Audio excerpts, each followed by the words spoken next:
कि मेरा नाम देखो इसमें है कि नहीं, क्योंकि देव ऋषि नारद तो भगवान के परम भक्त हैं, श्रीमन नारायण नारायण करते रहते हो। तो उस देवदूत ने कहा, है देव ऋषि आपका नाम इस पोथी में कहीं भी नहीं है। देव ऋषि नारद सोचने लगे कि मैं भगवान का भक्त हूं, मेरा नाम इस पोथी में। फिर भगवान का नाम गाने लगे। थोड़ी देर बाद एक दूसरा देवदूत आया, एक और पोथी लेकर। उन्होंने कहा, बाबा तुम बताओ इस पोथी में क्या है। पहले वाली तो पोथी भगवान के भक्तों की लिस्ट थी जो भगवान का नाम जपते हैं, ये पोथी कौन सी है? बोले, भगवान ये पोथी वो है, इसमें उन भक्तों का नाम है। पहली पोथी वो थी जिसमें भगवान के नाम को जपने वालों की सूची थी, और ये वो सूची है जिसमें भगवान जिन भक्तों के नाम की माला जपते हैं, ये वो सूची है। भगवान स्वयं ऐसे भक्त का नाम लेते हैं कि ये मेरा प्यारा भक्त है। भाइयों बहनों, बोले देखो मेरा नाम है कि नहीं। उसमें पहले नंबर पर देव ऋषि नारद का नाम था।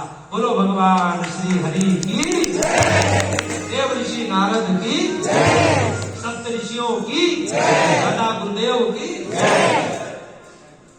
इसलिए देव ऋषि नारद देवताओं के ऋषि कहलाए। क्यों? क्योंकि उनको अपनी नहीं दूसरों की चिंता हो, दूसरे का हित, दूसरे का कल्याण, दूसरे का भला, दूसरे का हित साधने वालों का पहले स्वयं भला हो। हमारे यहाँ कहा गया, be a good human being. गुरुदेव ने क्या कहा? गुरुदेव ने एक वाक्य कहा है सबको, माता बहनों भाइयों, क्या? अच्छे और सच्चे मनुष्य बनने की कोशिश करो। यदि आप अच्छे मनुष्य बन गए तो हर काम में सफलता। अच्छा मनुष्य, अच्छा मनुष्य, अच्छा लिखा जाए, इससे बढ़िया ये है अच्छा करो ताकि लोग अच्छे किए हुए पर लिखे। हम श्रद्धेय चिन्मय भैया के साथ अयोध्या में भगवान राम का भी मंदिर बनता और अयोध्या में श्री राम का भी मंदिर बनता। कनक भवन के पास गायत्री शक्तिपीठ 7 मंजिला बन रहा है। आइए और उधर भगवान राम का मंदिर बन रहा है। गुरुदेव आज के 50-20 साल पहले जब अयोध्या के शक्तिपीठ का उद्घाटन करने गायत्री माता की प्राण प्रतिष्ठा करने गए थे, तो एक आदमी ने पूछा था, गुरुदेव हम आपको कैसे जाने? तो गुरुदेव ने कहा था, रामायण पढ़ लेना, आप हमें जान जाओगे। राम और श्री राम एक है, दुनिया जान न पाई, सुनो रे संतों दोनों ने एक तरह की रामायण दोहराई। वो राम जी और वो श्री राम भगवान। तो चंपकलाल जी श्रद्धेय डॉक्टर चिन्मय पंड्या जी के साथ हम लोग एक ही मंच पर थे। भाई बहनों में संचालन कर रहा था और वहां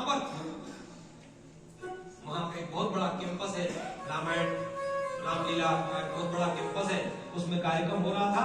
और जब कार्यक्रम खत्म हो गया तब उस कार्यक्रम के दौरान आदरणीय चंपकलाल जी जो इस राम मंदिर ट्रस्ट के महामंत्री हैं और सचिव हैं, उन्होंने ये बात कही कि मैंने गुरुदेव का एक वाक्य बहुत पहले पढ़ा था। क्या पढ़ा था? कि बहुत सा लिखा जाए, इससे बेहतर यह है कि ऐसा कार्य किया जाए जिस कार्य को करने के बाद लोग स्वयं लिखें। और मुझे ये वाक्य बहुत अच्छा लगा और मैं उसी दिन से कार्य करने में लग गया, कार्य करने में लग गया।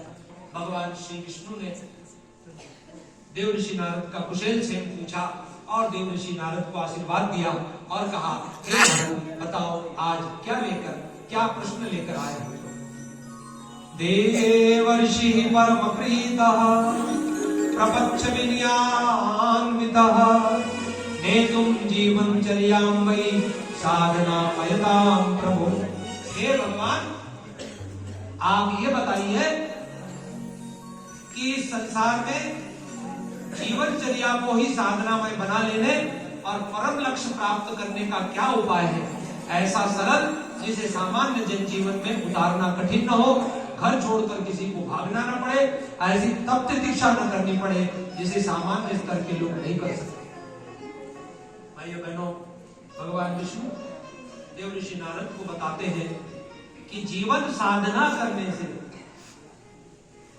जीवन साधना कर लेने से फिर किसी को घर बार त्यागने की जरूरत नहीं पड़ती। और जीवन साधना में क्या आता है, आप जो काम कर रहे हो उस काम को ईश्वर का काम बना लो। जैसे आज खाना बनाती हो,